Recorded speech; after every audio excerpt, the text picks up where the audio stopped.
안녕하세요 여러분, 반갑습니다. 롤픽입니다.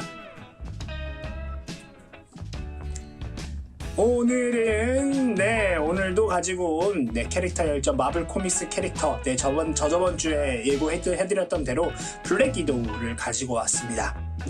2021년에 이제 블랙 위도우가 영화를 개봉을 하다 보니까 제가 쭉 주변 일부부터 이제 시작해서 이제 블랙 위도우 이번에 다뤄보려고 하는데요. 제가 대충 분량을 보니까 한 6주 정도 진행이 될 것 같아요. 그만큼 오랫동안 나왔던 캐릭터이기 때문에 여러분 그 6개의 영상을 쭉 보시면 블랙 위도우가 어떤 인물인지, 어떤 스토리를 가지고 있는지, 어떤 성향의 캐릭터인지 아마 아실 수 있을 거라 생각합니다. 블랙 위도우는 우리가 알고 있는 것처럼 스칼렛 요한슨 배우가 블랙 위도우 역할을 맡고 있죠. 그리고 이 영화가 스칼렛 요한슨 배우가 마지막으로 블랙 위도우에 출연하는 영화가 되지 않을까라는 생각을 해봅니다.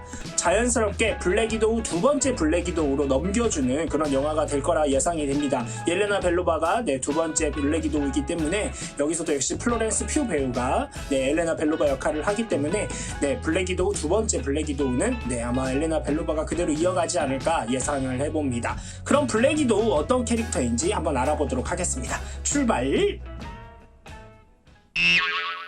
나타샤 로마노바의 정확한 출생 연도와 위치가 어디서 태어났는지, 그리고 그녀의 부모가 누구였는지는 아는 사람이 없었습니다. 나타샤는 러시아의 마지막 차르와 관련이 있다는 소문이 있었지만 이 소문은 증명되지 않았습니다.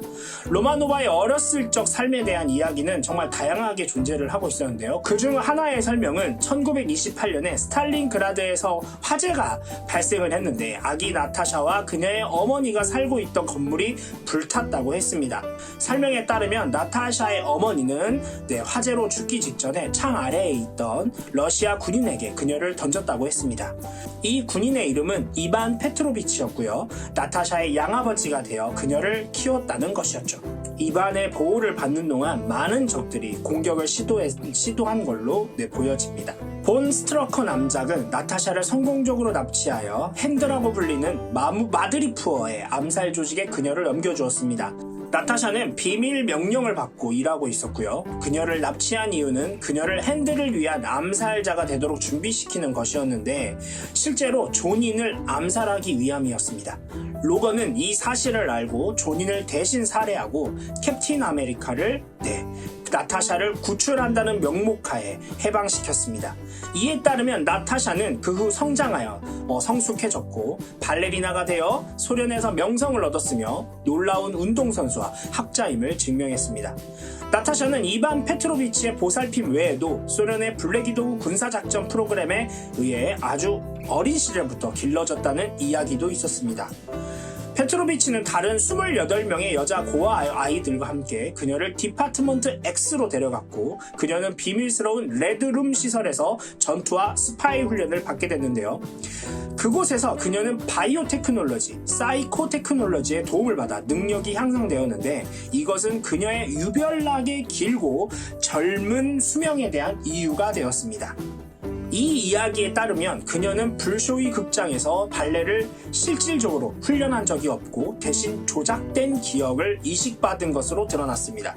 훈련 중에 인첸트리스가 나타샤에게 접촉해서 간단히 조정을 하게 되는데 로마노바에게 스스로를 해방시켜야 한다고 알 수 없는 제안을 했습니다.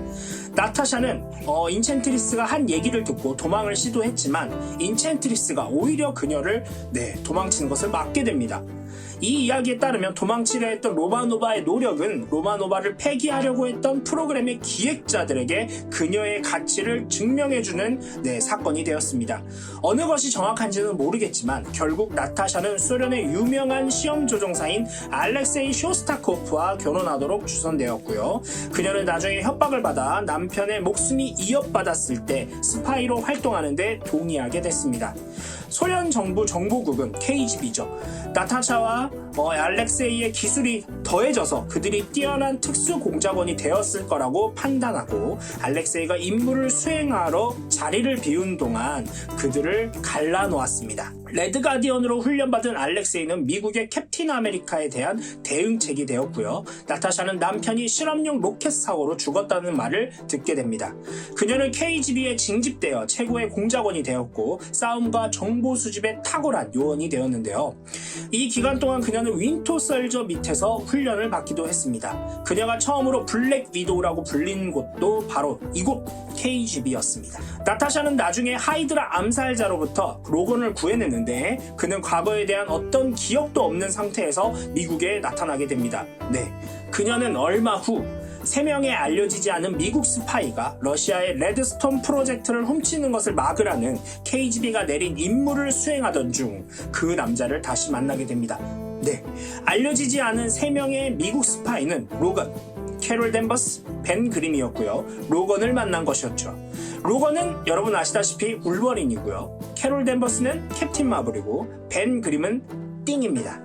블랙 위도우는 미국의 스타크 인더스트리에 잠입해 러시아에서 도망친 안돈 반코 교수를 암살하려는 보리스 투르게노프를 보좌하는 임무를 맡았습니다.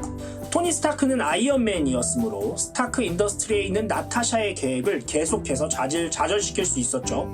로마노바는 호크아이와 만나 아이언맨을 상대하게 했고 이후에는 호크아이를 도와 함께 싸웠습니다.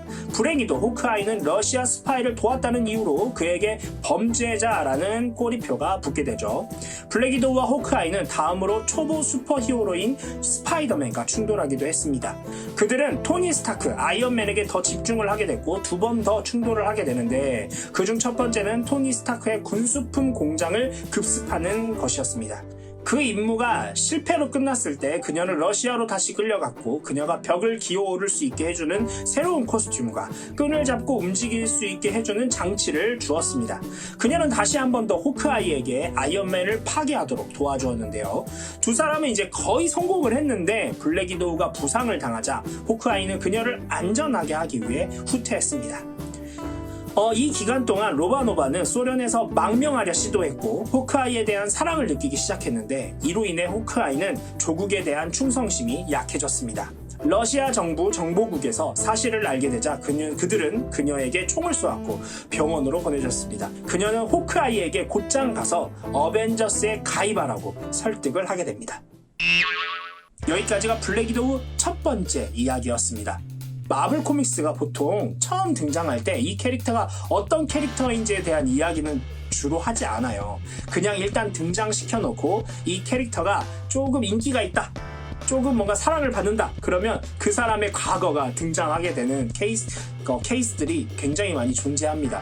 블랙 위도우가 먼저 등장을 했고 그 이후에 이제 블랙 위도우가 어떤 캐릭터인지 어떻게 태어난 사람인지 이런 것들을 설명해주는 부가적인 코믹스들이 아마 나중에 이제 나온 거죠. 그렇다 보니까 보통 이렇게 이야기가 진행되다 보니까 마블 코믹스를 보시는 분들은 이제 이 캐릭터가 이런 과거에 대한 이야기가 또 나오겠구나 라고 생각하는 경우가 되게 많습니다. 물론 저도 그렇고요.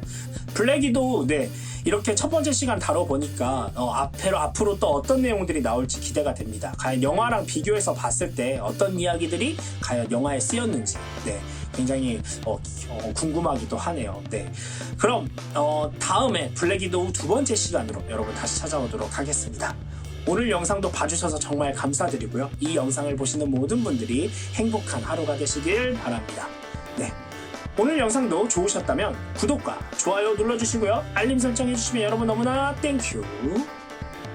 사랑합니다. 지금까지 롤PD였고요. 다음 시간에 또 다른 영상으로 찾아오도록 하겠습니다. 여러분 안녕. 다음에 또 만나요.